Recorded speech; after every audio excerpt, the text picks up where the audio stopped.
Okay,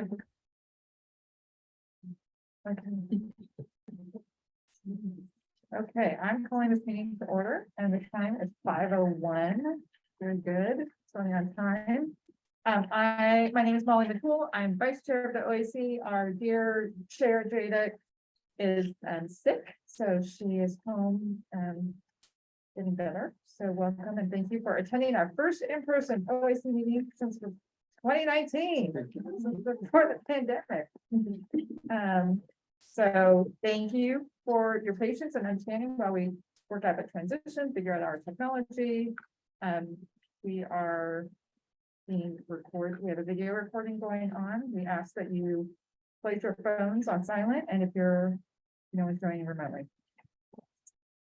Let's see, for members of the public attending here and live and in person would like to provide public comment, please raise your hand and we will call on you.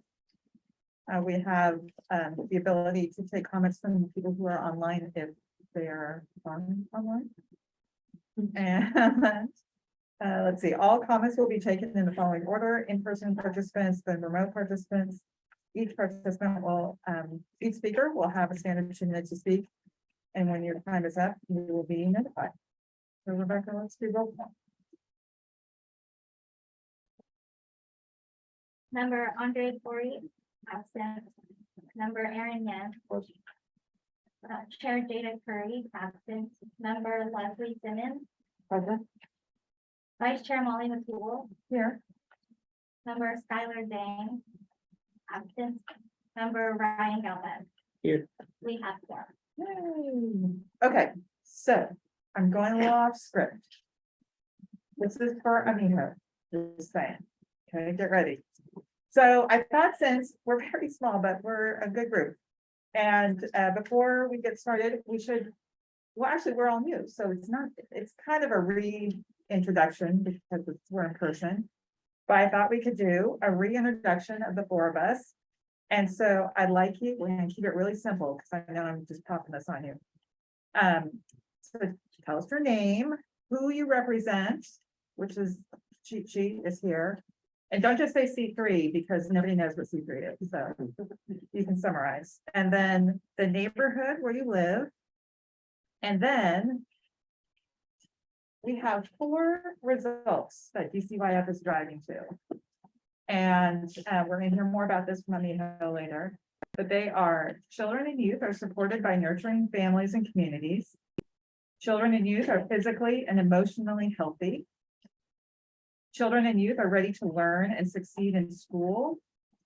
And youth are ready for college, work, and a productive adulthood. So of these 4, which one of these speaks to you the most? You don't have to say why, which is your favorite, which is the one that you really like speaks to you and want to put this on. See, you're welcome. Okay, so I'll start since it's a little pop quiz. So I'm Molly McCool. I represent older students in the San Francisco Unified School District, or parents of older students in the San Francisco Unified School District. I live in the Presidio.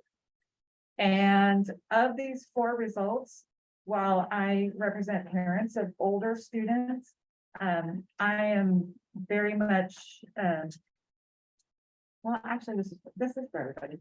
Right now, I'm focused, the one that speaks to me the most is children and youth are physically and emotionally healthy. Fine. Okay, next, Leslie.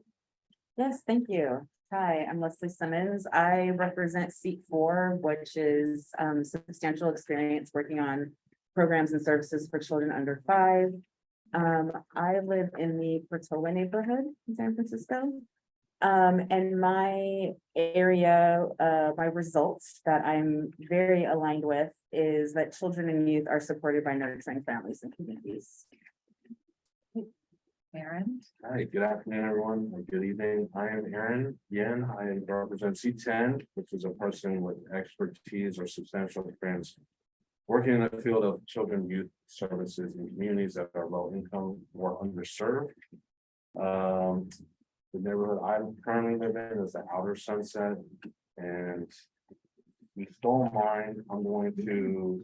Double up. can It's share. okay, we You can know, share. That's cool. We all They're need help. These are all great. They all are great. They're all very, they flow into each other. There's a lot of synergy in those, but I do. One that speaks to me the most is probably children, youth are supported by nurturing families. Great. Okay, Ryan. Hi, my name is Ryan Galvez. I represent seat one. What is my seat represented again? Oh, it's on your Sorry. back. See, Oh, look my there. bad, my See? bad. No, I represent a youth 19 years younger, years old or younger, and I am recommended by the Mayor of the Youth Commission. I choose children and youth are ready to learn and succeed in school because succeeding in school is very important to get certain jobs. Great. And what neighborhood do you live in? I live in the dog fight district. Nice. Okay, thank you. Wanted to have us all get to know each other a little bit. Okay, next up, item 2 is general public comment. Rebecca, do you have public comment? Members of the public like to do? Okay. Seeing that there's no raised hands, public comment is closed. Okay, we're moving on to item 3, approval of the minutes. Are there any comments, public comments on the approval of the minutes?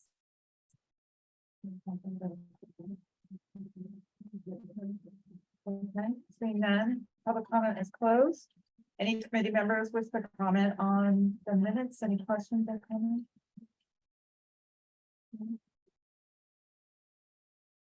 Do I have a motion to approve the minutes? Make a motion to approve the minutes. Do I have a second? Second. All those in favor say aye. Aye. Oh, whoops, sorry, we have to do a roll call vote. Roll call vote, sorry. I got excited because we're person.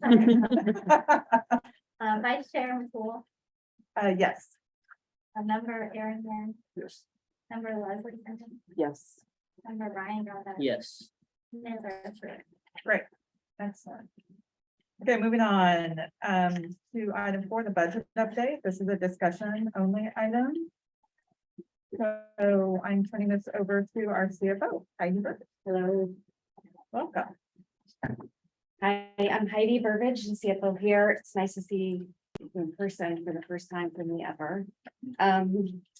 We put a budget update on this agenda to follow up on our last 2 meetings. So in January and February, we reviewed our department proposed budget. Last month was a voting meeting. And generally just in the budget cycle to make sure all are on the same timeline in our minds. We submit those in late February, and then the mayor's phase goes until June when June 1st when the budget goes to the board. And often there's not a lot of updates in that time period. So what we wanted to talk about today is a memo that department has received from the mayor's budget office last week on March 30th, requesting by last Friday an additional 5% general fund cut proposed for each department. So for our department phase, we had already included a 5% general fund cut for fiscal 24 and an 8% for 25. So on top of that, we were asked to propose 5% for each of the years. So for DCYF, that amounts to 3.8 million in the first year and 3.5 million in the year. So we identified cut areas with the focus for 24 of not reducing base grants at all, which was our commitment in February and January, and will remain our commitment. So as this situation unfolds, we'll report back at the next meeting. But again, the focus is on keeping base grants whole. So we proposed a position cut, a vacant position, which we also don't think will impact our program work. And we'll keep you posted on that. For fiscal 25, it's because that's the first year of our next funding cycle. As we look at kind of the financial forecast for the city, I think the questions we all have is what is the right funding amount for that funding cycle, since that second budget year in our proposal is the first year of that 5-year cycle. So I don't have a lot to report other than we proposed a 5% cut as required last Friday. And Amiha's going to present on SAP shortly, and I think our understanding is by our next meeting, we'll have a good sense of which of our proposed cuts will be taken, and if there are any additional instructions.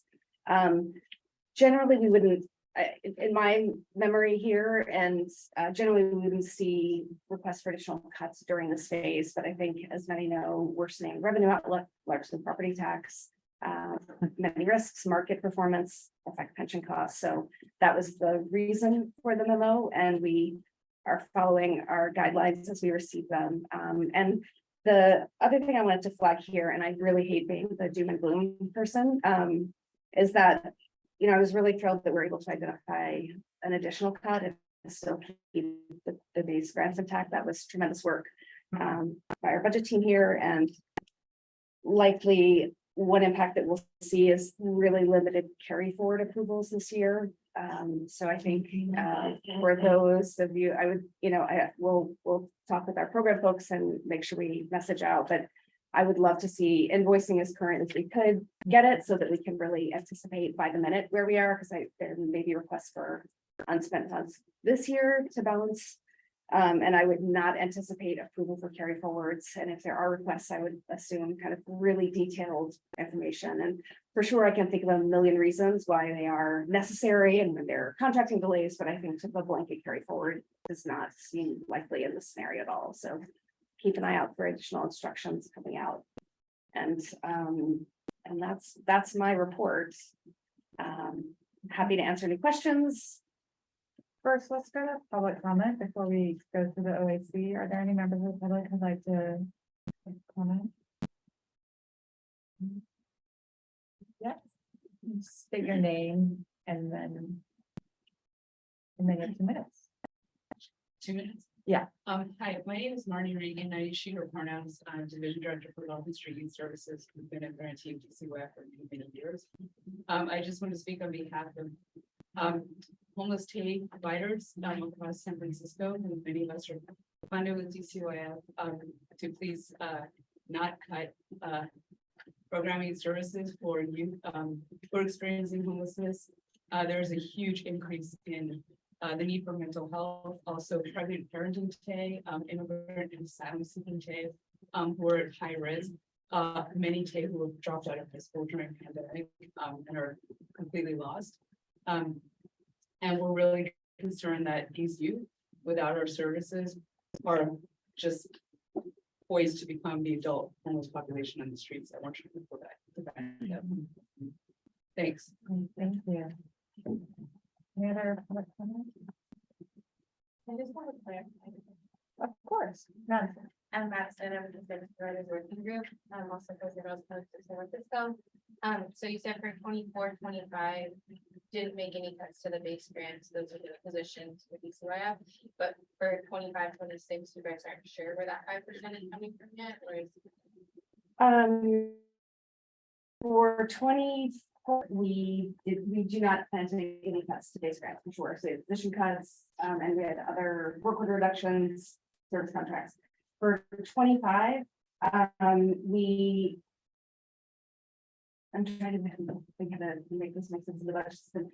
We know our account codes in which we're budgeting where we propose cuts. But what I don't know, we can say at this point is what our funding pool for the funding cycle will be based on those requirements. So some of the questions that we are discussing are where we might see cuts from other departments that are facing the same 5% requirement and perhaps other impacts to grants. If that's incoming funding that supports our grantees, any contract escalators and how those will be funded at children youth fund or general fund. So kind of bigger picture questions about how the children and youth fund balance will grow, because that also, again, it lags a little, but it's property tax, and then what our general fund projections will be. So I think my feeling is what I will most want to understand is, given that and all the kind of risks, budget risks, where do we start so that we know that we can keep grantees whole all 5 years rather than have to make cuts throughout the cycle. So that's I think why there's some unknowns, but we certainly know the amount we were required to submit 3.5 million in cut, and it's a matter of making the rest of the budget work. When you look at our budget, those of you who looked at the slides in February might remember the student success fund money, which increases each year, is budgeted in the same account for the grants. So at a high level, just from a budget snapshot, it's confusing to see, you know, if we have cuts in one area, but student success fund offsetting that. So I think I hope that answers the question. For 425, we had to submit a budget this balance for 25, but with all the planning, it's what happened for the next bit. Any other members of the public? Okay, we'll close public comment. OAC members, do you have any questions, comments?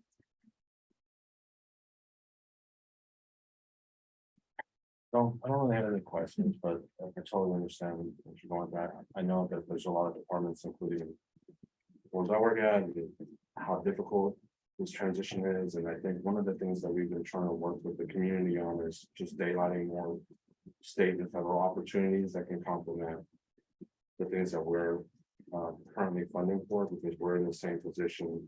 A lot of our community services at UPH may participate because of the COVID and then also this announcement. But I think one of the things that DCYF we can help with is if there is state and federal opportunities that may come down the road, that we daylight them for the communities that they can apply, you know, get some additional funding for work that they're funding. So I have a question. You mentioned about the invoicing, and is that from the grant? Can you speak to that a little bit? I'm just curious about, like, does that cause a carry? Because then you said you wanted to do the invoicing, you don't have carry forward, and we're not reducing any base grant, just not understanding the mechanics. For sure. So I'll give you my perspective from the finance side. I suspect there's an alternate perspective from the program side. But essentially, so, you know, CDOs are submitting invoices each month in theory, in real time. So when we look at the projections, we see what we've encumbered for the year, and then we see the invoicing. And sometimes they're not going to match. There's going to be less, right? Sometimes that's because we've received 1 out of 12 invoices, in which case we need to find out if the other 11 are coming. Right. So same issue. And often it's, you know, there's a real desire always on the fiscal side to get everything in early. But projecting out when we don't have invoices is not as challenging in some years as it is this year, when we may have folks looking at encumbered but unspent balance and flagging it and saying, can we release these funds from the PO for another use? So we will need to know what invoices will come in. So carry forwards come in for a number of reasons. So, You know, it's never really good practice just to carry forward the entire balance and assume you will, right? That's not, right. there'll be conversations, but in this case, I think even when there are specific work has to be done or something, we'd like to make sure we're aware of any conversations that have to happen around that early enough to make them happen, and then likely will not be able to approve carry forwards without special reasons in this case. So will there be an effect to the funding? So if the CBO is behind on their invoicing, could that be an issue? if they're behind on their invoicing, I think we'll do everything we can to get the invoices in. Okay, program folks agree. And then if it's really an invoicing timing or a data issue, whatever's driving that sounds like a reasonable need to carry forward for a month. I think unlikely a large period of time, where if there's just funds that weren't spent and the thought about how you could use them another way, that I think that's where we're looking at no carry forwards. So I know already of some circumstances where we've been trying to get a contract in place for a long time. So if we finally have a contract on June 1st, we cannot expect to spend that down right before the end of the year. So that sounds like a good carry forward request. But if it's just unspent money, you're not sure, you think we could push it forward. I think that's where we'd be looking at that, but it wouldn't affect next year's base grant, right?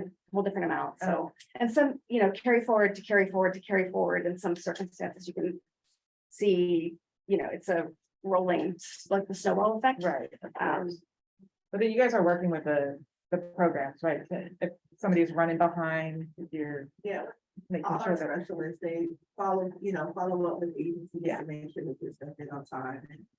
to make sure it's been down the money, but there's been instances where it's like, oh, I haven't spent it, can I, no, the Right, answer. Yeah. This time. that's fair. Yeah.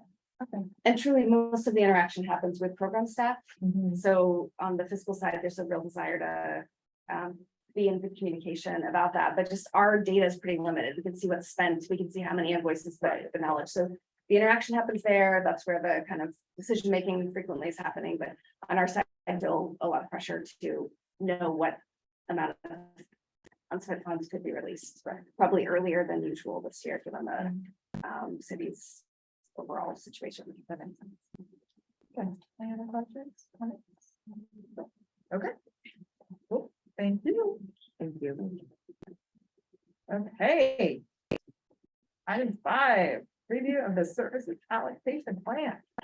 So this is discussion only, and Amina is here to wow us. A long presentation. Wow us. All right. Well, while we're getting set up here, first of all, thank you all for being here. Great to be in person. I'm getting some flashbacks. No. Missed the back spot for this meeting multiple times, but it's good to be here. And we're excited to be able to be unveiling our draft 2023 service allocation plan. All right, so why are we here today? So we're here to release the plan, but we're also here to get feedback. So feedback from the OAC, feedback from members of the public who are here. And then all of that is really designed to get the OAC ready to vote on this plan at the next meeting. So it says May 8th here, we're likely to move that meeting, just to allow us to have more time. And that is really to get into what Heidi was just talking about. So I won't rehash too much, other than just to note that the service allocation plan is a projection for the beginning of the funding cycle. So July 1st, 2024. So that's more than a year away. And so knowing what we know now, which is not everything, it's really important for us to just be as careful as possible. We don't want to make any commitments that we can't actually keep. And considering the current forecast, you know, it's possible that there could still be adjustments that need to happen. So we want to try to be as careful as possible about that. And so we're waiting just a little bit until we get a little bit more information. But our goal is to have the service area allocations in the final version of the plan that we're hoping to present at the May meeting. Okay. So I'm sure there may be some additional questions about that. We're happy to answer those at the end. But getting into really the meat of this presentation. So I'm not going to spend a lot of time here on this slide, but this is really just to situate us in the funding cycle. So we are now in phase 2, the service allocation plan. We have our CNA, we have a staff foundation of the disparities that we see in our community. The service allocation plan will eventually actually allocate resources directly to those needs. And then if everything goes true to plan and on schedule, we will release the RFP in July. So not too long from now. All right, so the service allocation plan is our strategic plan. It's a strategic plan for achieving our results. So those results are children and youth that are supported by nurturing families and communities. Children and youth are physically and emotionally healthy. Children and youth are ready to learn and succeed in school, and youth are ready for college work and productive adulthood. These are still the same results that we're focused on currently, and we have done a lot of work to really get deeper about how we align everything together so that our service areas are actually helping us to achieve these results. Now, in terms of what the SAP includes, it's these 4 items. So it includes an equity analysis, which is really a look back at the current funding cycle to see how well we did in serving our priority populations. It includes our approaches, so guiding frameworks, our goals, really the way that we're going to do the work in the new funding cycle. It will eventually have a whole range of allocations. Right now, it just has the annual allocation, but we'll eventually have service areas, the youth empowerment allocation, which is a charter mandated set aside for us, as well as allocations for evaluation and technical assistance. And then, of course, it contains our results framework. So really how our service areas support our results.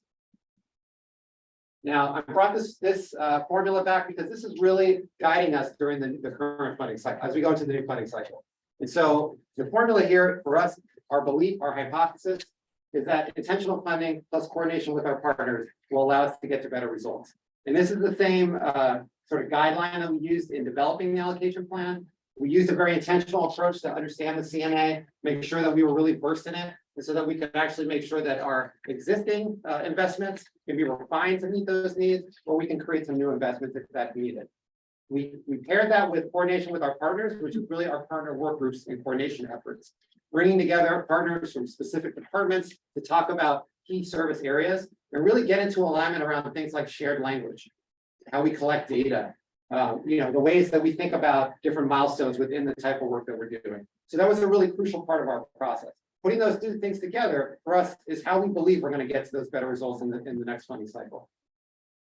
And the other part of that is this, which is really this different approaches to get to different results. And so really the idea here is, again, it's about operating differently around intention and collaboration. But the main thing to highlight here is really the leadership part of that.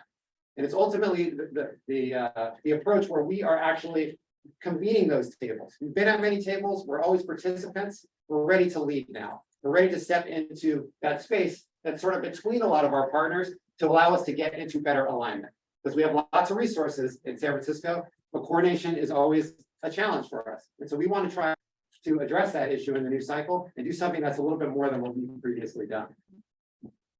Now, we also have some other goals for the cycle, and some of this I was here, but we are very focused on trying to help our CBOs address the workforce challenges that they're having around hiring and retention, and that could potentially look like providing larger grants. We're also still exploring the ways to leverage those lessons that we got during COVID, those ways that we got more flexible that allowed us to do some different things. We're trying to figure out the ways that we can institutionalize those things where it makes sense. We also are continuing to be focused on technical assistance, but not just for our CBOs and our grantees, but also for city staff. And so we're doing some work right now around ways to actually train together with our city partners, potentially actually in the same room with our partners and with CBO staff. We also want to continue to expand our outreach and access work to really get focused around making sure folks can actually know about those programs that we have and are also able to access them. We also, of course, need to continue to improve our data collection and evaluation, because that's how we determine whether or not anyone is better off. And so we really want to make sure that we can say what the impact of our investments are. And all of that is really about getting to these better outcomes for children with mutate and their families, and trying to get to a CNA in 5 years that looks at least just a little bit different than the one that we've seen this past time, which looks a lot like all the previous ones. So we recognize that we need to do those different things, and we're really focused on trying to do that in this new funding cycle. All right, so I'm going to transition now, and I'm going to start talking about the allocation. And so this is the annual allocation that we are estimating for the 24 through 29 funding cycle, and it is a range of 121.7 million to 135.5 million. Okay, so that is, and you'll see that throughout the allocation plan, there are ranges, and that's just to allow us to have a little bit of flexibility as numbers potentially change. Now, eventually, this slide will contain a breakdown of the DCYF grants, the partnerships, and the efforts that we implement internally, so you can kind of understand how it all breaks down. So that will include our grants, which is our funding strategies and our initiatives, our partnerships where we send funding to other departments, and then the work that we do internally, like our evaluation and technical assistance work. Now, in terms of how we develop those allocations, this was something that Heidi alluded to.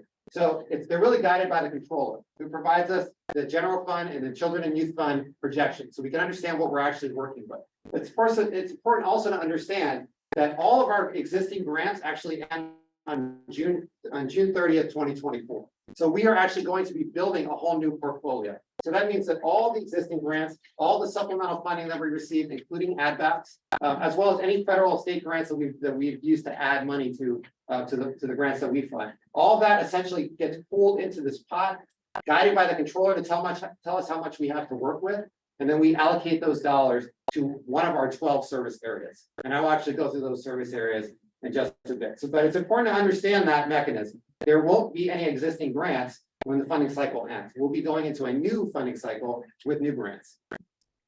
All right, so what I'm going to do now, and this is where it's going to get a little bit detailed, is I'm going to go through our results framework as well as our service areas, and I'm going to give it to you from basically two different angles. So I'm going to give you the results, okay, and I'll go through the target populations and try to get more specific than I did the last time, where I just gave you kind of an overview. We'll actually give you the specific target populations that we are interested in focusing on in the funding cycle. And then I will highlight the service areas that are part of that result area. And then I will go through the service areas so you can understand those a little bit better. And then talk a little bit about some of the initiatives and the partnerships and the efforts that we implement internally that we're highlighting in the allocation plan. So we'll start here with nurturing families and communities. We know that as those programs that increase the ability for families to nurture their children and for communities to be safe, connected, and engaged. And this one includes, although you can't see it, all the age groups, so 0 to age 24. And then in terms of these groups here, so we have 3 categories of target population. Citywide universal need, which is everyone. Concentrated need, which is primarily those ethnic groups that we call our priority populations, folks we really want to focus on. And then characteristics of increased need, which are essentially the intersectional characteristics that we also know that we need to target services for. And so in nurturing families and communities for that citywide universal need, we're talking about parents and caregivers in need of support. Children, youth, and and families needing access to programs and resources. In terms of concentrated need, it is our priority populations, African Americans, American Indian, Alaska Native, Hispanic, Latinx, Pacific Islander, and low-income Asian. And then we also include families economically impacted by COVID. And then in terms of characteristics of increased need, we're talking about justice-involved youth and their families, as well as communities exposed to violence, discrimination, or trauma. And then in terms of the service areas that you'll see in this result area, they include enrichment and skill building, formerly known as enrichment leadership and skill building, which I'll talk about in a second, family empowerment, justice services, and outreach and access. Now, one thing I did not mention that I also want to go through here is a little bit about why we focus on this result. So just 1 or 2 data points about it. So there are many things we can talk about in regards to nurturing families, but I'm going to focus in on caring adults. And so we know that having a caring adult in your life is a protective factor for adverse childhood experiences. Now, this statistic here shows us that 61% of surveyed SFUSD students said they had access to a caring adult at school. Now, we know that obviously young people have caring adults in their lives in other places, CBOs or community and their families. But I think the importance here is that if this is really the bread and butter of our work, DCYF, which it is, then we want to see this percentage be a lot higher, right? So we clearly know that we need to make sure that every young person has access to a caring adult, wherever that needs to be, whether it's in school or in someplace else.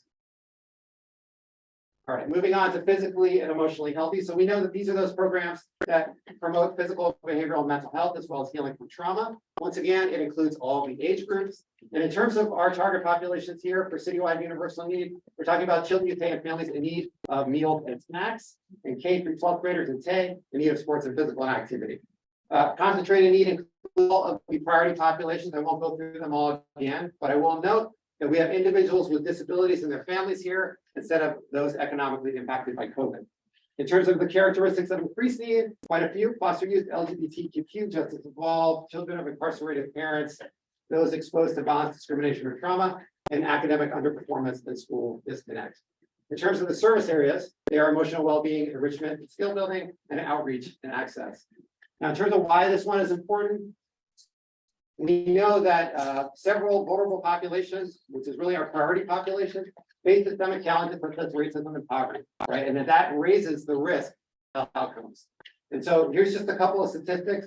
33% of adolescents in San Francisco need mental health services. And that's actually from 2019, before the pandemic.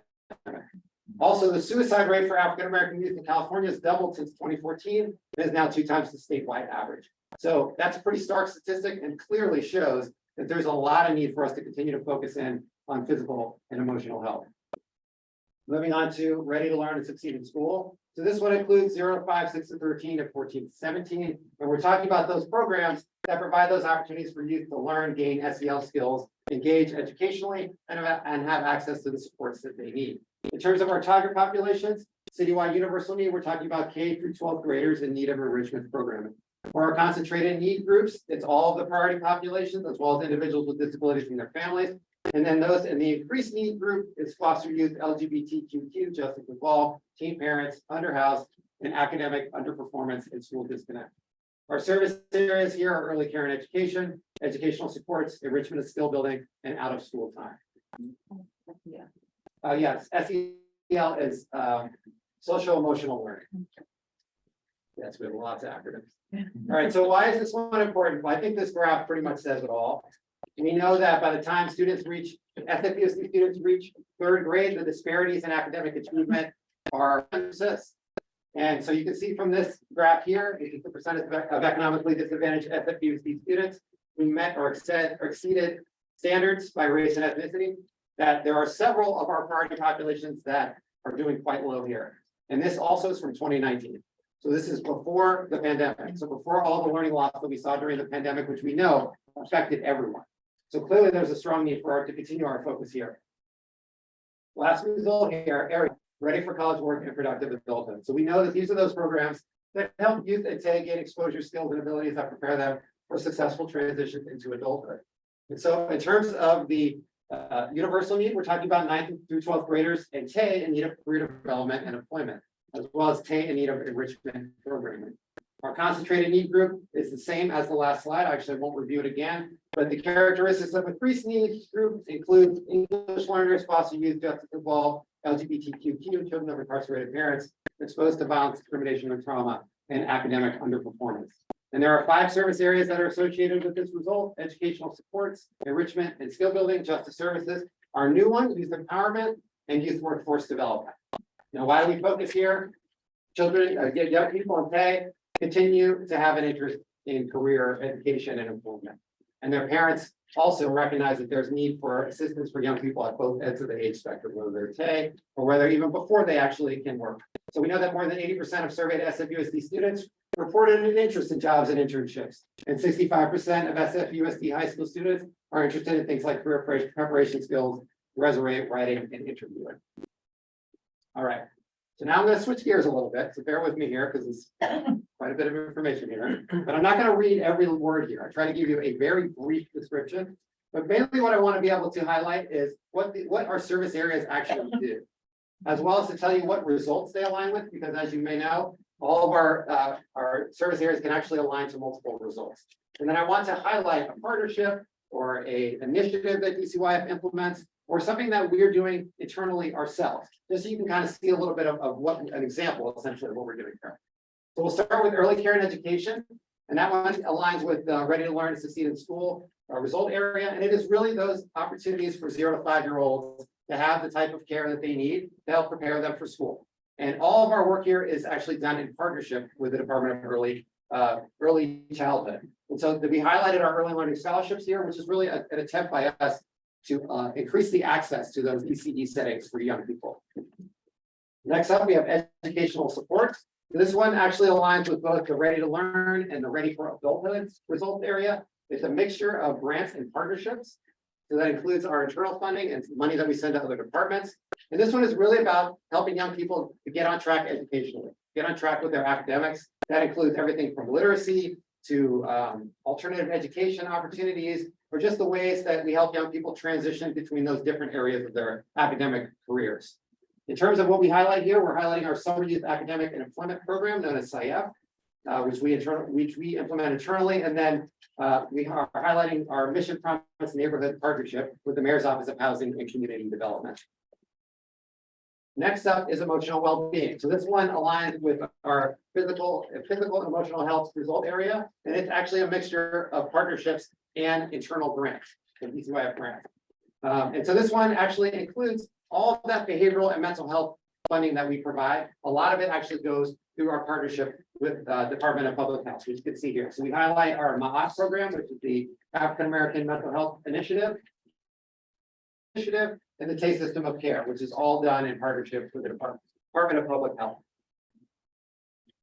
All right, moving on, enrichment and skill building. So this one aligns to all of our result areas, and it is a mixture of grants and partnerships, like many of the other service areas.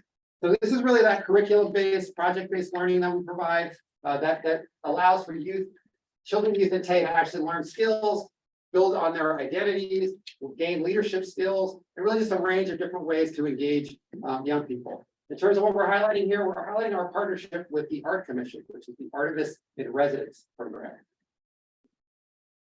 Switching gears just a little bit, this one actually is evaluation. It doesn't actually align directly to a result because it supports all of the results. Yeah, there's 2 service areas that do that. So evaluation, as it sounds, is something that we implement internally, and it's the way that we evaluate our programming. So our grantees know that we do a lot of evaluations of our strategies. We're also constantly collecting data to better understand the impact of our work. And we do some evaluation that kind of spans across departments as well. So this is obviously a really key area of work for us to make sure that we can tell whether or not what we're doing is actually impactful. And that's really key, especially as we go into the new funding cycle. Next up, we have family empowerment. So this one is associated with nurturing families and communities. It's a combination of DCYF grants and partnerships. And family empowerment programs are kind of a mix of things. So everything from family resource centers to community collaboratives that are allowing for a cultural-based approach, a cultural-based network of services that folks can access in the community. And so what we're highlighting here is actually those two things. So our community collaboratives, which are Black to the Future, Coalition for Community Safety and Justice, Pacifica Urban Roots, and Roadmap to Peace, as well as our partnership around the Family Resource Center initiative with the Department of Early Childhood.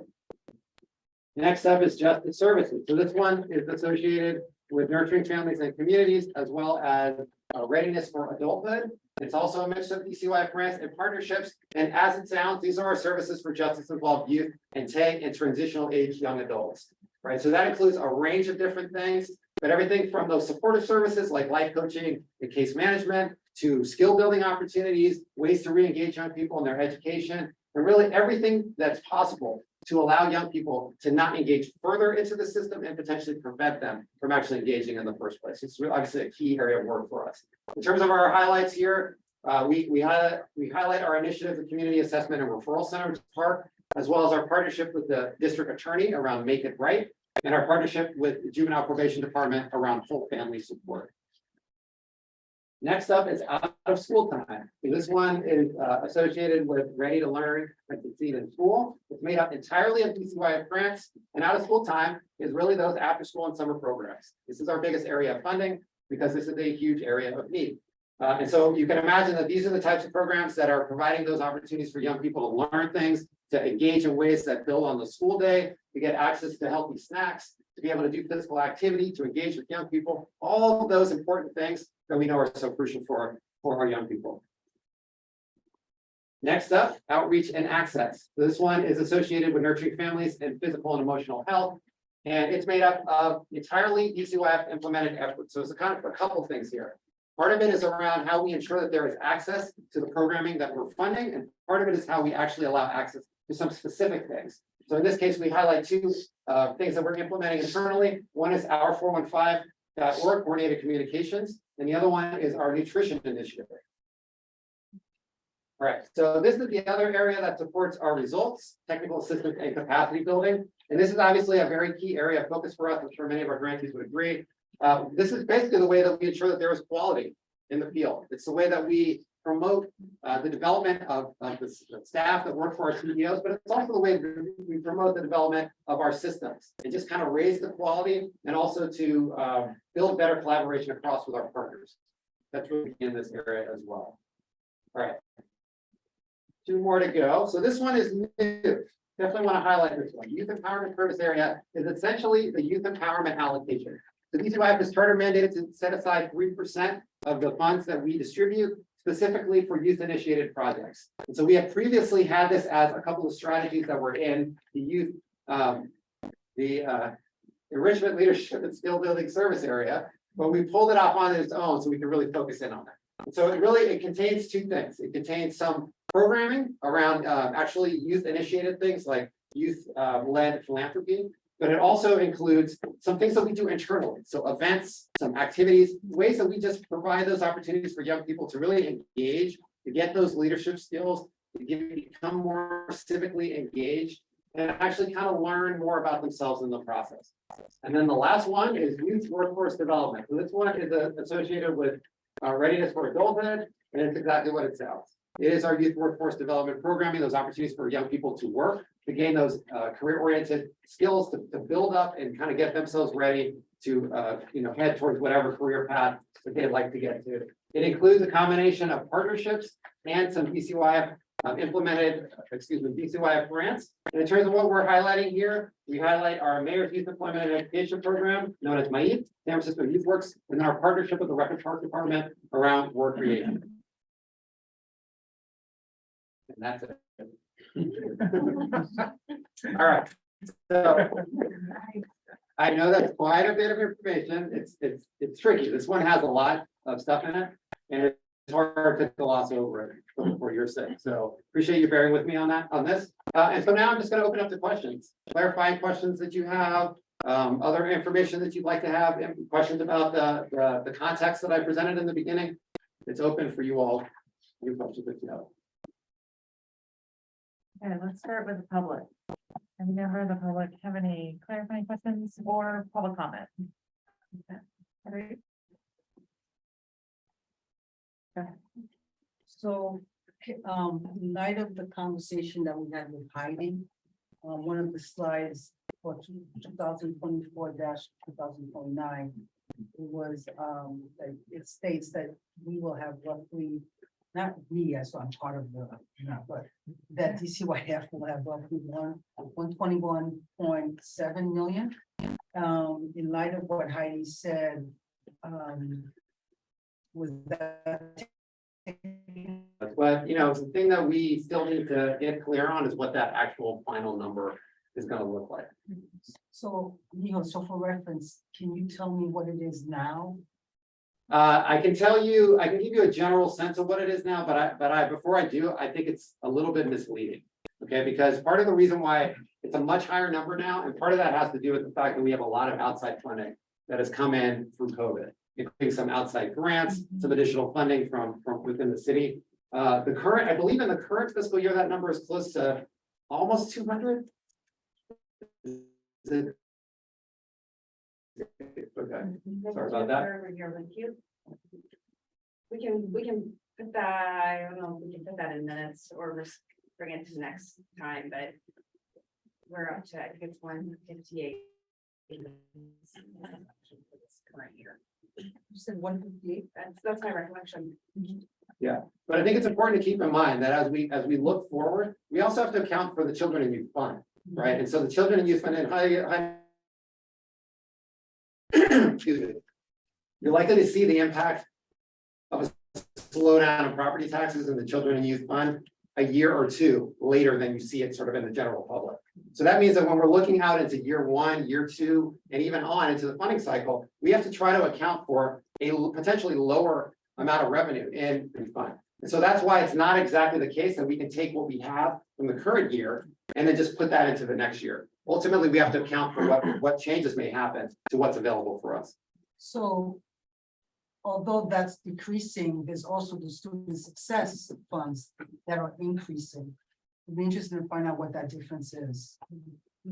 I think it's, well, one thing I want to note, actually, maybe that's, you want to say Yeah, anything so about the that? student success fund is not factored into our SAP and won't be a part of our RFP. So that's money that's outside of the system. It's a totally different process because of who it's targeted for. It's for SFUSD for school sites. So it's a totally different process, a totally different way that we're looking at those dollars. So that ultimate goal of it being 60 million is not in this at all.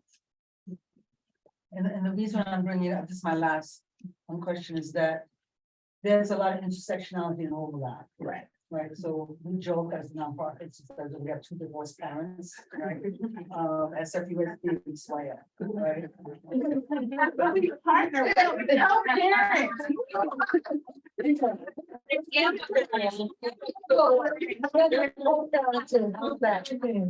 Okay, and so it's the same priority.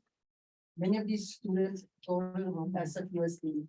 And also the strategies that have been done with the beacons. So there's a lot of overlap in what. So they're not siloed. No, they're not. It's a good way to look at it is how it could potentially leverage what work is happening, but it's gonna come from the school side and not from the, when I say school side, meaning we are aligned in our result areas as well as SFUSD's their goals for the next 5 years. There's total alignment with all of our result areas, our service areas, and even some of our strategies. And so in looking at the dollars, you're right, because those funds don't even really kick in until our first year of the funding cycle. So you look at how can once CBOs are funded and what the schools have identified through a community process, what they need to identify what their goals are, what they want to work towards the individual school sites. Those dollars can leverage and support, but it's not to, we're still working out how that's going to look. Because we're going to fund before you have to think about it, before those dollars fully kick in, we'll be in our third or fourth year of our funding cycle before it even gets to their maximum amount. So it's a constant, balancing game and how it could support and leverage, but so it's not siloed, it's working in tandem, but it's still it's coming from, once again, what the schools and the school site and the community identify what the needs are of individual schools, whoever they are, where it becomes eligible, and what's already kind of in the system. So we're keeping our eyes on both and trying to make sure that, that they're working together and in not opposition and not being duplicative, but leveraging supported. Thank you. We had a couple public comments. Hi, I'm Janice now. I'm new staff at Safe and Sound, so it's nice to meet everyone. Hello. I just wanted to talk a little bit about the funds for family empowerment. We're the backbone organization for the Family Resource Center Alliance, and just comparing, the investment in family supports and it's really more of a comment, just a plug for continued support for those really essential services and basic needs for families. I think we learned during the pandemic that the flexibility for families to have emergency funding, I think like that has really supported them. So just encouraged and please continue focusing on family empowerment. Thank you. Thanks. Manuel Rodriguez, YMCA of San Francisco. First, thank you for the presentation. Appreciate you taking the time. My question is more kind of because I've seen the SAP, read through it, and I guess more specifically on the key highlighted initiatives and programs that are always referenced. So those are, I'm assuming, examples of like projects or initiatives that are the embodiment of all of whatever the results are or the services. I guess I'm trying to figure out like. Not exactly. Okay. Yeah, so they're not, I wouldn't say that they're the embodiment. In some cases, they are, but not entirely. But basically, we have specific initiatives that we support. And so it's important, I think, to understand the difference between initiatives and the strategies and the way that we think about it. Initiatives for us are programs that we implement in partnership with a CPO, right? So if we're talking about a funding strategy, it's where we put the RFP out. An agency comes to us, they tell us what programs they want to do, we decide to fund it, and then they run it, right? An initiative is often something that requires some system level connection. And so for those, we actually are required to do some level of coordination, or potentially with our partners are doing some coordination. And so for those, we actually highlight those as ones that we want to continue in the new funding cycle. So they're more than an example, they're actually something that we're going to continue funding. What we cannot provide in the allocation plan is our funding strategies, because we're staying at a high level here. In our RFP, we actually will detail all that information about funding strategies. And you'll see, once you can see that there is often a mix of different things within each service area. And sometimes, like maybe in educational supports, the summer youth academic and enrichment program is probably a good example of a general kind of supportive academically focused program. But that's not the case in everything. Thanks. And so just a quick follow-up. So those examples that you put for organizations that are applying this year, kind of look at what they've done for those examples that you've laid out and saying, like, hey, how do we align with those successes and some things that we can learn from those initiatives or programs? Sure. I mean, I think generally speaking, it's always good to look at what we're currently funding.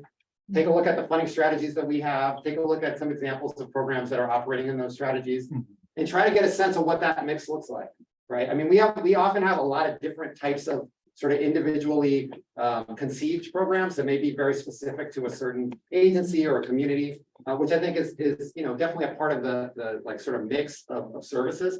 But it's always good to just kind of have a sense of what's out there, and then also to maybe use that to sort of spark some of the innovation that you might be able to think of. And I think the other part of it is to really look at the CNA, right? To really look at and see, like, what are those needs that are really the most prevalent, and how can your sort of way of doing services in your agency address those needs specifically.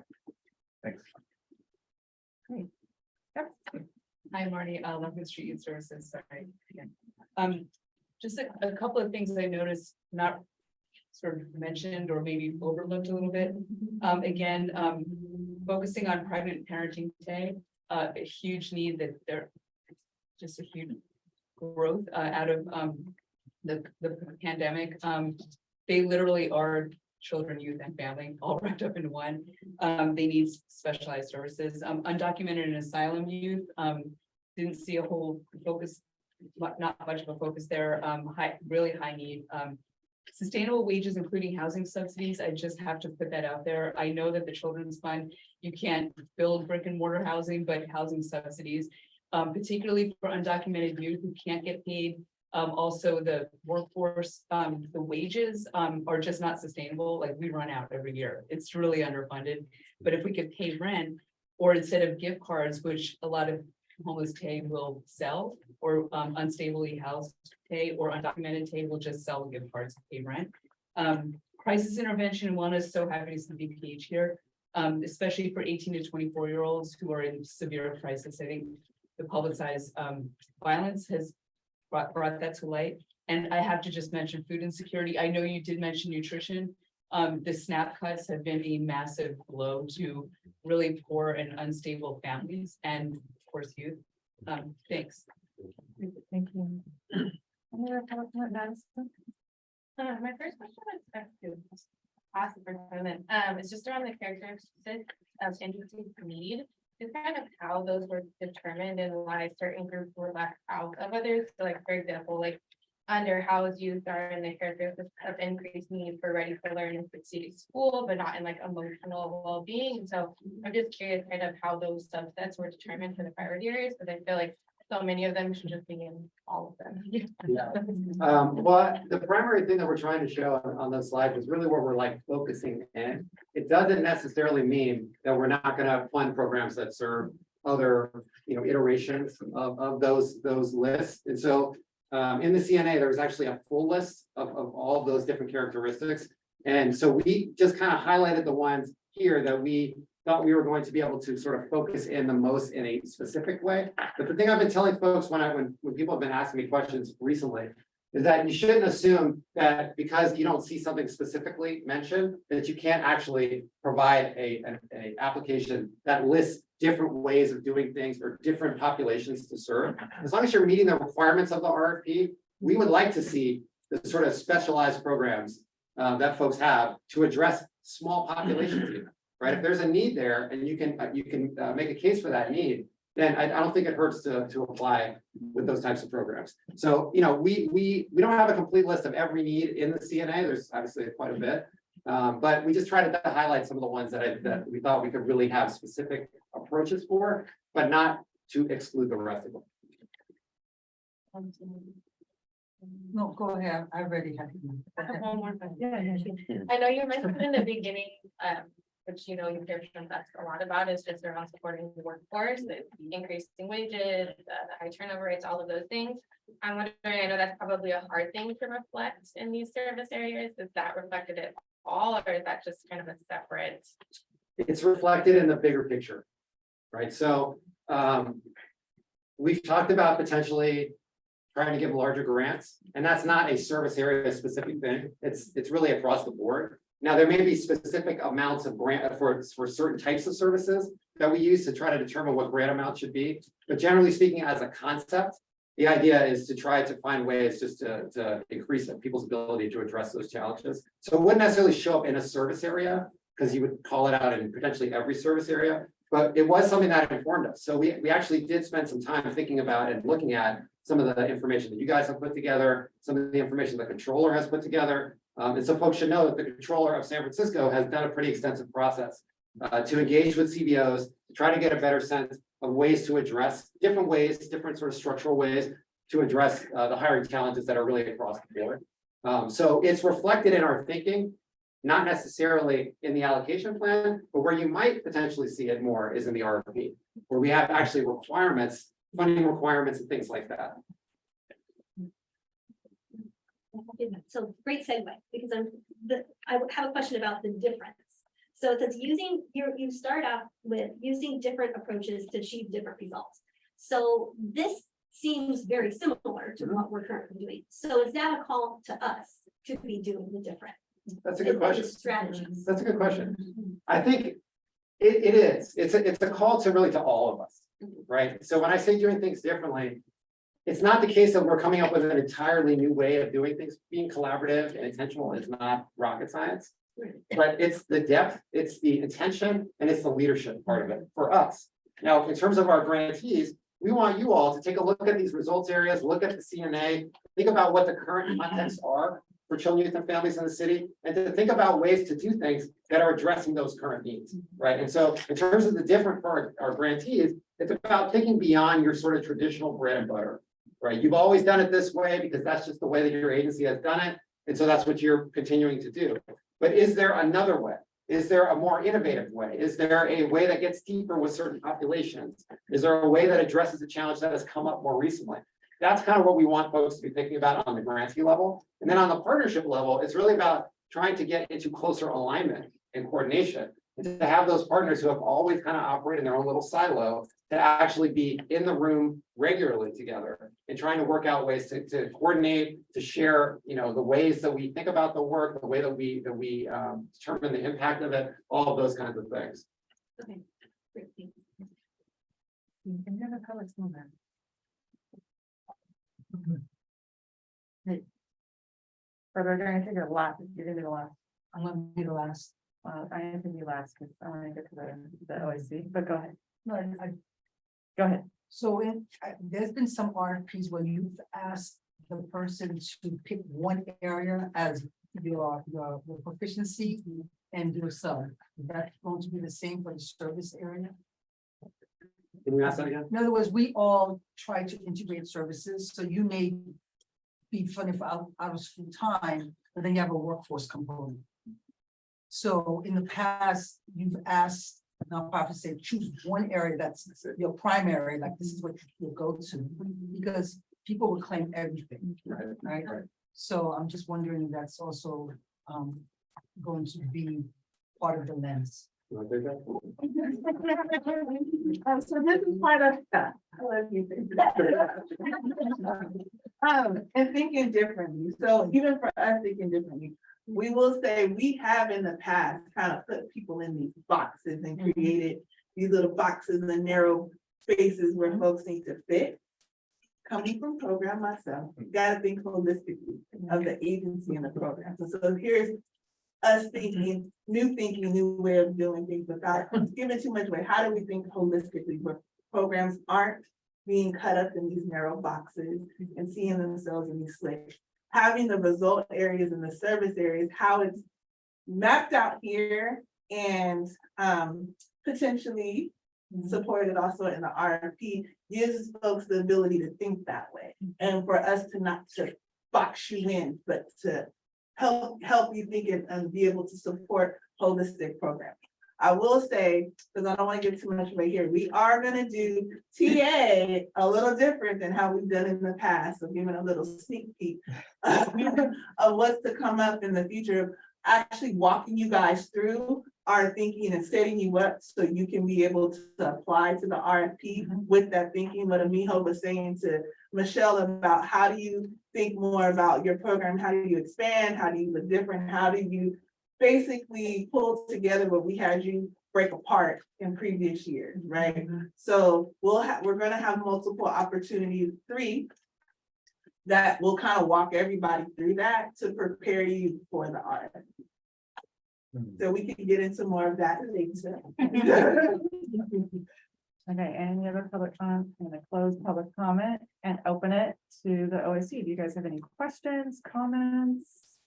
I have a question comment that I think you just started to answer, because I heard you say when you started and then just a few minutes ago about sort of moving from a participant role to a leadership role, and bringing everyone along for that journey. Have you thought about some specific areas to sort of do that? Maybe to have some quick wins? Any examples that you thought about? It sounds like what you just described is a good start, but what are some other things that you may be considering? Yeah, well, I mean, I think the thing that comes to mind first for me is just some of the outcomes of our partner work group process. So we did a partner work group process around youth workforce development, and we brought in our partners from the Office of Economic and Workforce Development, the school district, Human Rights Commission, and JPD, Juvenile Probation Department. And so, you know, the workforce system in San Francisco is fragmented. It's been fragmented for many years. And, but at the same time, DCYF is probably the biggest funder of youth workforce development. And so we have the sort of ability to connect to these other folks that, you know, have a key role, but maybe are not necessarily the primary. And so for us, the easy win is bringing those folks together and actually being able to get on the same page about what it looks like, what the different like levels of experience look like at each stage of development. Right, so that even though OEWD is primarily working with 18 and up, they have to have a good sense of what the preparation looks like for those young people that might eventually end up in their system. So if they have that understanding, then they can start to think about how their programming maybe works with those TAG who are, you know, sort of coming in between systems. And just can sort of leverage and build on the things that they're learning in the programs that we're funding or where they're working with SFUSD. So I think like that's a good example of like a way to come together in alignment around something that doesn't seem like huge, but it's still really a key way that like kind of brings people closer together. You know, shared language and approaches and things like that. Thank you.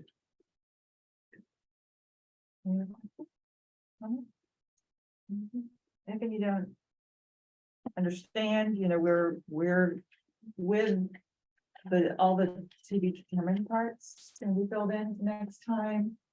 Is there anything else that is confusing or you need a little bit more clarification on in order to vote on this next time? I mean. You know, this may, well, number one, you know, thank you so much for, it's very detailed. We can clap. Yeah. Very thorough, you're very knowledgeable, you've been doing this for years, and kudos to you. And I was gonna, you guys have been asking amazing questions, try to read, that was great, I was actually gonna ask that, but along those lines, and I know we're part of the body that's going to kind of like help with that. So these 4 result areas, are the allocations gonna be allocated amongst like these core areas, and if so, the allotment is gonna be broken up into just kind of that for these 4.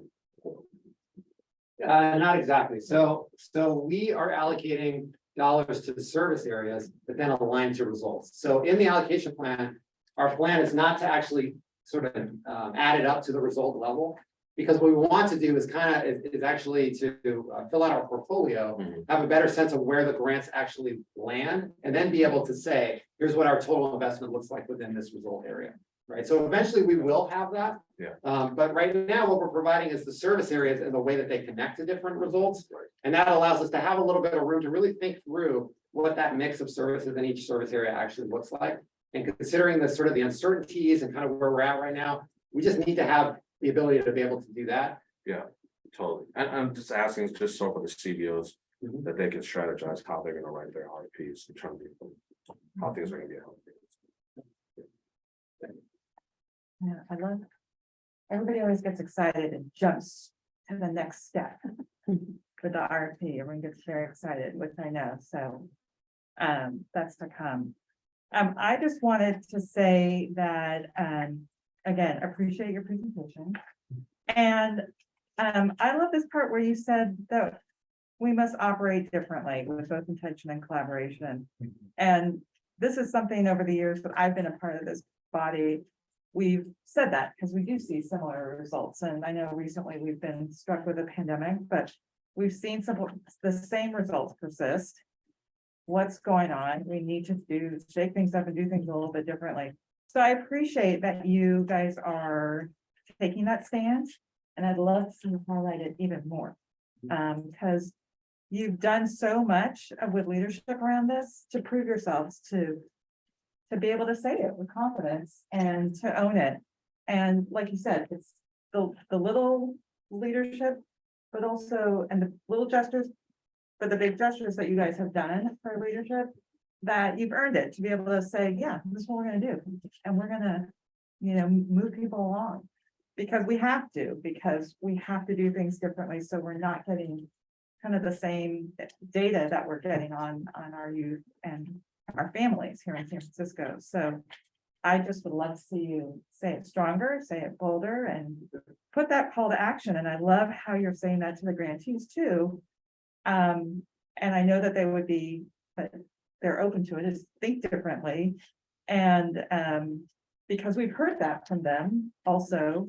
So I appreciate that you are looking to be more flexible and to change the way that you're looking at your funding, because we've heard that from the grantees about like, well, we've got this box and this box and this box, and how do we respond to this? And so I appreciate you guys taking that in and now respond and adjusting based on their feedback. So that is great. That's really excellent. And seeing this connection, just the way that you put all this information together, by the way, thank you. I just love it. Like this formula, so like regular people like me can totally understand this, like, how do you do this? Because we've asked this question a lot, why is it this much money and why is it that much money? But understanding what the core is, like the formula, how they're thinking about putting out the funding, what it's for, the connection between the results and service areas. Because it's a web of support and happiness, right? And so to see how it all, you've laid it out well for people to see how it all connects. And you know, for our grantees and CBOs in the community to see where they fit in, right? And join in the challenge of moving the needle in a different way. So I appreciate that. So thank you very much.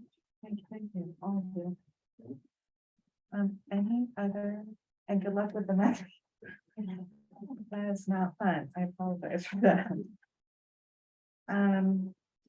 Okay, any other questions? Okay, good. Well, we're gonna move on. Thank you so much. Thank you. Appreciate it. Thank you. Okay, service provider working group. Madison report, Madison and Frederick, you wanna slow? Yes, so I had a lot of questions on what I was going to ask questions about. So that part of the report, I guess, because our members are waiting for this. And I don't know, I mean, we're gonna share with them that it's going to be delayed. It's gonna be a quick turnaround, it really is. So to your point, there's gonna be 3 sessions to be able. There's gonna be. Hey, you said 3. You know. Same session, it's gonna be 3 different opportunities of how we want to engage with people to take them along the journey to get them prepared for the RFP. What we've never done ever in the past, with me being at the department for 15 years, as well as me being a grantee previously to come. What we want to do and how we want to engage with folks, we've never done that before, to the point where it's like, to walk through, this is our thinking, this is how we need you to think, this is what this looks like. So this is like the step-by-step of how do you see yourselves in these result areas of these services doing the work and how that'll look. So it's taking people through that, and we've never done that before, where ultimately you will get an insight to the RFP before the RFP kind of comes out. So as prepared as you can possibly be, as well as anyone, because all of this stuff is going to be recorded, it's going to go on our site, because we have to be sure we make people that everyone has access to it, but to be able to walk folks through and for you to have a better understanding of, like, yeah, our thinking and how all this is going to work, how the partners and the alignment to the point of, you know, how the departments are now going to use their RFPs and leverage each other to where you're not seeing like something totally different, but that they're where you see where it works in tandem with each other. So like, but then for RFP, really going through, let's go through, this is the result area, the service areas, and potentially the strategies that are mapped up to it. Where do you see yourself? How does this work for you? And then even once everything is released, even the bidders conference is going to be so very different. It's not reading the RFP. You all can read. It's not reading the RFP. It's changing again, right? It's actually walking through. We've all been there. It's taking you through and even ultimately, you know, walking through an example. This is how you apply. This is how someone would apply. The thinking is going through each one and how the system actually looks that you're going to then apply into. and having a much larger conversation and taking questions. But once again, we never tell you where to apply because we can't do that, but it's to give you a better idea for what your mission and vision of your program and your agency, where you want to go and what makes the most sense for you. And so that you can see yourself, because as you said, like, you know, youth empowerment is a new service there. Like, so how do you see yourself if they used to be under enrichment, leadership, and skill building? So folks who didn't, well, I don't see leadership anymore. Do you? Do you not see it? This is where it shows up, you know. So with the release at the end of July and those sessions, how much time are you gonna give folks? to Oh, it's gonna process that? start before, those sessions come before it's even released. So you don't even, it's not a taking up your release time, taking up the time. So those sessions, the TA, once again, is to prepare you for it. So it's gonna happen before it's released. And then there'll be the bidders conferences once it's released. And then you're on your own now. Okay. Anything else? Yeah, we should also like, because we have some new folks too, like the Service Providers Working Group is a part of the charter mandate for the Children and Youth Fund, and we are meant to represent the service providers. So our membership is made up of youth-serving nonprofits that are funded by DCYF, but we also have a growing membership that is not funded by DCYF and trying to get in on this RFP cycle. And so that's why this is actually a part of the questions that we've been getting from our folks is like, how can us as service provider working group help and support them in applying? So it's great to hear that you guys are going to be leading these cycles. If there's ways that we can partner with you guys to provide more support. Exactly. Yeah, we're absolutely happy to do that. We don't, beyond that, we don't have a ton of updates. It's also, of course, budget season, which we've heard a lot about. Our group works really closely with the Budget Justice Coalition. And they have an ask into the mayor's office for a 7.5 increase in the cost of doing business. And that is hopefully meant to address inflation and help to increase wages for nonprofits that do have contracts with the city. So that's something that we've been partnering with the Budget Justice Coalition on. And then we're also hoping to get involved in the work that the controller's office has been doing around the wage equity stuff as well. Two of the other questions we had from our membership, one was around the R415 website. We've been getting some questions of like, how do folks start to get their information on there? And I don't know if you guys have the answer to that, but that was the first question. And the second question was around the Student Success Fund, like the timeline. I know at the last meeting, we had some public comments from some of our members around like, how can we get involved in like leading the input for like a school that we're a part of? Like one of our members had like already been doing a survey process with some of their families and stuff like that. So just wanting to get kind of an update on the timeline for that as well. And if there's opportunities for our membership to support that work. I don't know if that's probably after the 415 and then I can. Yeah, so our 415 is a new website that we're putting together. It came out of the recovery plan, and it's really just a way to centralize information from city funded services.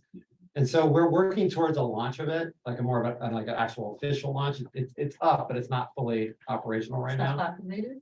What's that? Is it populated? Do you have information? There is some data in it now, which is mostly our programs. But we're working on getting that additional information and building that mechanism of getting stuff from other city departments and SFUSD. That's really what the work is now, but we're working towards a launch that happens for the, I think it's the conference is coming up in May. I can't remember the exact date. Was the Summer Learning Conference? It's May 20. Well, it's all the month of May virtually, every Tuesday and Thursday. And then we have it our live in person is May 25th. Where we have the in-person session. Yeah. 2024. 2020. So for the month of May, it'll be virtually every Tuesday and Thursday. We're offering workshops, virtual workshops, and then we're having a live in-person conference on May 25th. That'll take place at Southeast. The new center? The new center, Yeah, yeah. nice. And that's where our in-person summer learning conference will be. It'll cap the month-long workshops and training for different. and that's when you're launching the website officially too. Yeah, we're launching it then. So if you have members who have information that they want to have in that site, the best way to get it there at this point is probably to connect them to me, and then I can route it internally between our teams that are handling that work. That's probably the best bet. I guess I'm just wondering like a more. Yeah. Cause it also doesn't feel fair if like just people who are asking get on the website, you know, Well, like. I mean, so you should know that it's not just like by request, we're trying to populate it with everything. So some of our work a lot of the coordination part is really the internal city part of coordination, so like talking to the funders and the implementers of things at that level. But obviously, we're not the only funders and the city is not the only funder, so the other part of it is to have a robust set of offerings that we kind of mine and look for and actually do the work of like populating onto the site. And so there are kind of different ways of getting information on, and some of this we're actually still building it now. So in terms of just connecting them to me at this point, it's really just to have that access point. And then as we build that additional mechanism, you guys are definitely a great partner for us to use for that. And are you guys pulling info from the CMS at all? Yes. Okay. Yeah. Are you utilizing other like partners, like I have like 5 resource directories on my desk. So you pull like from B-Magic, 10,000 Degree. Yeah, so we actually are part of a partnership that is through the Mayor's Office of Housing and Community Development, which includes multiple resource website efforts Yes. and connection of data. So there's a whole back end piece of it around data sharing and standards and things like that. But yes, I mean, the ideal purpose of this is to be a one-stop shop ultimately, that like you don't have to go and know certain things, like you just go there and it's got what you need. Yes. So that's Been our goal. around for a while. So I've Yes. heard that one. Yes, that's the reason why I'm saying like, it's been done before. I mean, people have said this before. It's not as easy as you would think it is. And so like part of our work now is to try to build that mechanism that can be seamless, that can be really smooth, and that it can be regular, right? Because to some extent, if you don't have things that are current, then you're gonna lose parents, you're gonna lose young people. So we need to make sure that it has things on it that are constantly kind of getting those eyes. Which I'll just say too, because I think, we have to update our work plans on a yearly basis, so like at a minimum, like. That would be great if that updated at least on a yearly basis based on updated information that we've already input into the Absolutely. CMS so that it's not duplicative and work. And yes, it does that. Yeah, for sure.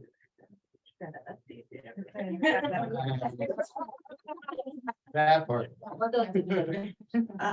To answer your question about the student success fund timeline, so there's gonna be a hearing on April 22nd. Where it's a special hearing from oh my gosh. It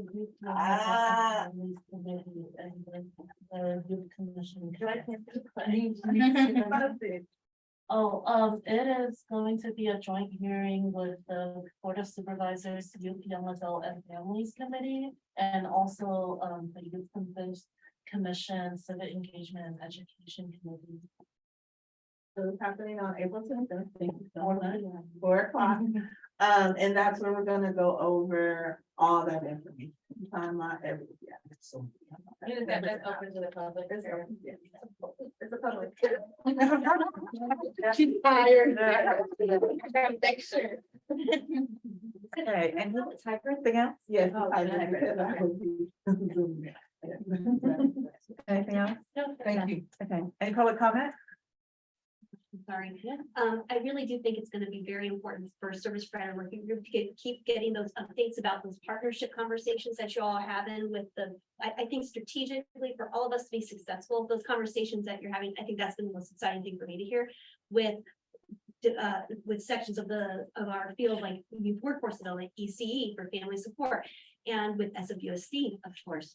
So if we all can hold all of ourselves accountable to those partnerships being as successful as possible, I think that's what I'm going to be most interested in hearing from the OAC and from the service provider working group and DCYF.